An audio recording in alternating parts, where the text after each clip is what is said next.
Would you like to make a trade agreement with England? As Elizabeth I, you definitely will be trading with everyone all of the time.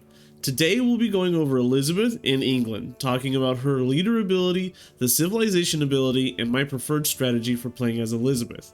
I'm going to rate her for each victory type, as well as a final overall rating for the civ that I think reflects her position. Before I get started though, I would like to say thank you to everyone for the great feedback that I'm getting on these videos.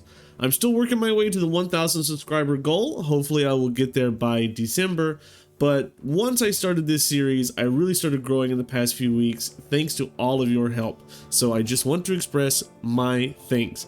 And if you like this video, take the time to give me a like. It gets me shared across the YouTube, it helps me fight the algorithm, and lets other people see my videos.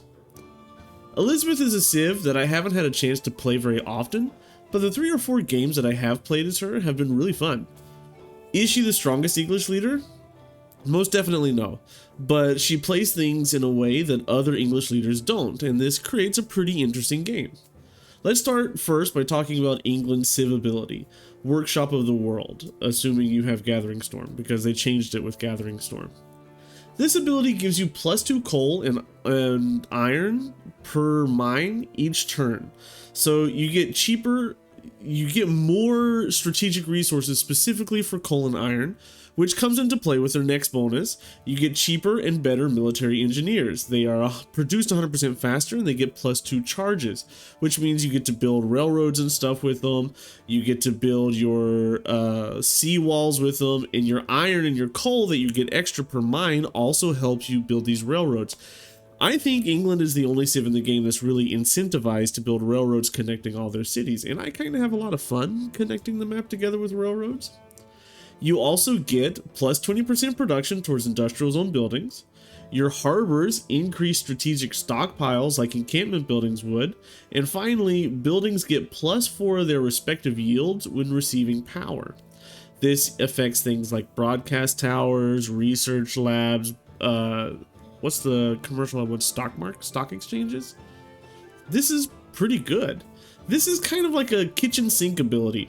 Everything's thrown in here. You get a lot of extra resources to fuel your armies and power plants. You get cheaper military engineers, and you use those to build railroads. This is encouraging you to play crazy wide, and it gives you iron and coal and various things to help defend yourself. But notice that you're not getting niter or horses. It's specifically iron or coal. Kind of 2 niche resources until men-at-arms were introduced, and the iron really helps you pump out men-at-arms. You also get cheaper industrial zone buildings, which encourages you to power each and every one of your cities. This pays off in spades, because if you can build your final buildings, and Elizabeth can very easily thanks to her gold bonuses, you are going to get so many extra yields. This is a leader ability, or not a leader, a civilization ability that I don't think of very often when I think of strong civ abilities. But it is super powerful. It just comes into play later, and at which point you've probably already won the game, but it will help you win faster once it kicks in. England also has the Royal Navy dockyard, and in my opinion, this is one of the best unique districts in the whole game. Harbors are my favorite district. Yes, campuses are more important, and the same thing goes with theater squares. You're getting better yields, like science is a more important yield, and culture is a very important yield for winning the game. However, you're only getting one particular yield for them. With harbors, you're going to get gold, food, and production. Royal Navy Dockyard gets you all of this for half the normal cost. Any civ that has a unique harbor automatically goes up in a letter grade in my opinion, because I love coastal games. The Royal Navy Dockyard is half cost. It gets you extra gold, +2 if you're on a different continent from your capital, and if England, you're encouraged to play very wide. It also gives your naval units +1 movement, it gives you +1 Great Admiral point, and your cities get +4 loyalty if they're on a different continent. This is a kitchen sink district. There's so many bonuses thrown in here. I love coastal game plans, and this makes coastal game plans even better.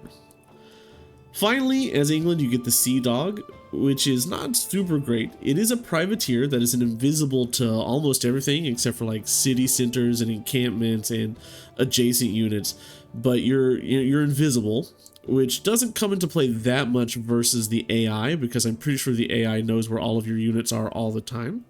But it would be cool in multiplayer games. But the big thing is it can perform coastal raids, and coastal raids are great, and you capture defeated naval units, which means that you are expanding your navy exponentially as long as you have a couple of these to begin with.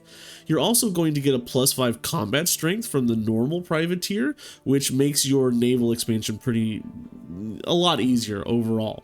This is a niche unit, but it does have its advantages, and it is useful in like Elizabeth games more so compared to other leaders, because Elizabeth games are going to be based on plundering trade routes, which is easy to do with the privateer since you're invisible most of the time. Elizabeth uses all of this in conjunction with her leader ability, Drake's Legacy, based on Sir Francis Drake, which has not been referenced really before in a Civ game. You get +2 trade routes when you get a Great Admiral, as long as it was before the Renaissance era, and this is not really a restriction because the Royal Navy Dockyard gives you a monopoly on admirals. You get +3 gold to city-states for every specialty district in your city of origin. +3 gold does not sound as good as something that Portugal gets, but if you consider a 10 population capital, which is very common and even more likely to get more than this, that gives you +12 gold on a trade route to a city-state in that city. Now, you could probably get trade routes to 5, 6, 7 city-states at that time. So you're looking at 70, 80, 90 gold per turn out of this one city. You also get plundered trade routes, give you 100% yields.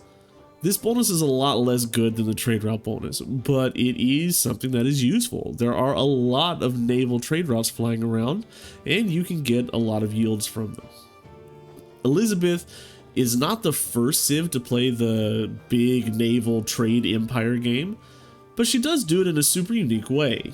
Dido goes earlier and gets less bonus gold for it. Portugal goes later and gets a bigger payoff, but less overall trade routes. Elizabeth, as long as you can keep city-states alive, really pops off.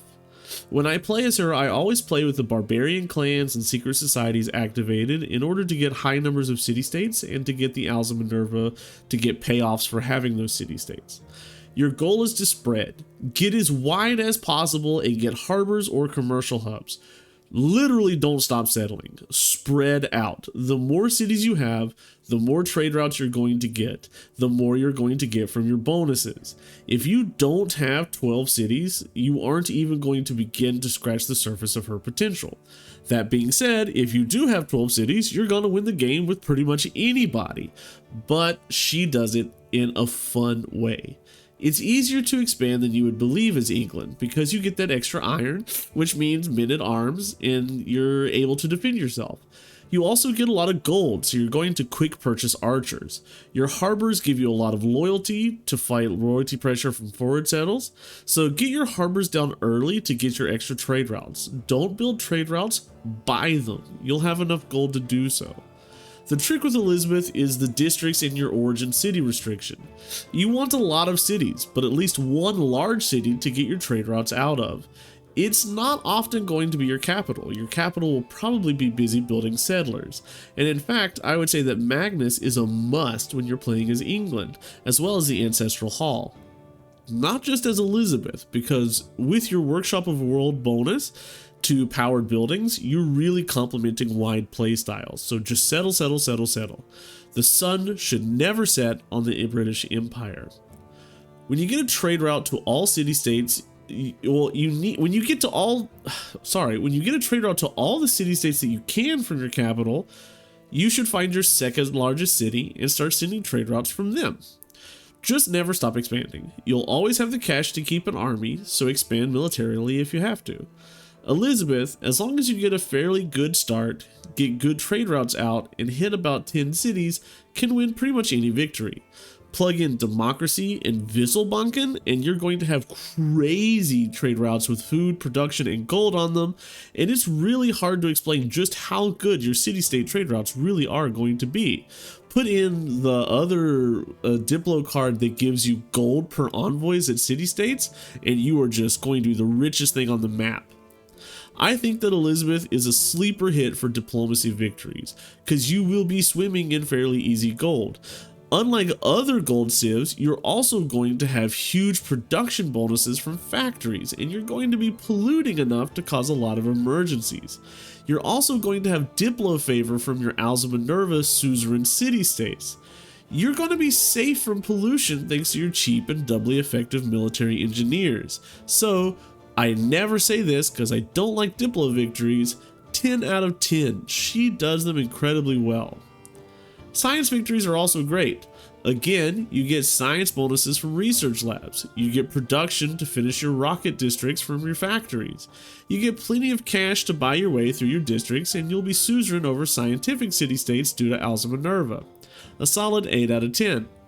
Domination is also pretty great. Again, production and money will get you there very easily, and since your trade route bonuses are to city-states and not to people, you don't have to worry about losing trade partners. 8 out of 10. Culture and religion are probably your weakest point. You get no real bonuses here. Wide play does support both of these victories very well, just like it does every other victory, but you don't get clear directive calls for these victories, so 4 out of 10. Elizabeth was not really on my radar when I saw the announcements. She's not the strongest English leader. Age of Steam Victoria gets that distinction, but Elizabeth is much more interesting to play as than Age of Steam Victoria. She plays easily and she plays great. She might be the least specialized English leader, but this frees her up to do whatever she wants with her gold, which the real Elizabeth I would probably have appreciated. She is a solid A civ, not busted in the S tier or A+, but very good, so A. You'll enjoy your games as her. Thank you everyone for watching, and if you liked it, please leave me a like and let me know what you think of Elizabeth in the comments down below. I want to get a discussion started so we can talk about this. As always, this has been STG Sheep, and I'll see you in the next one. Goodbye.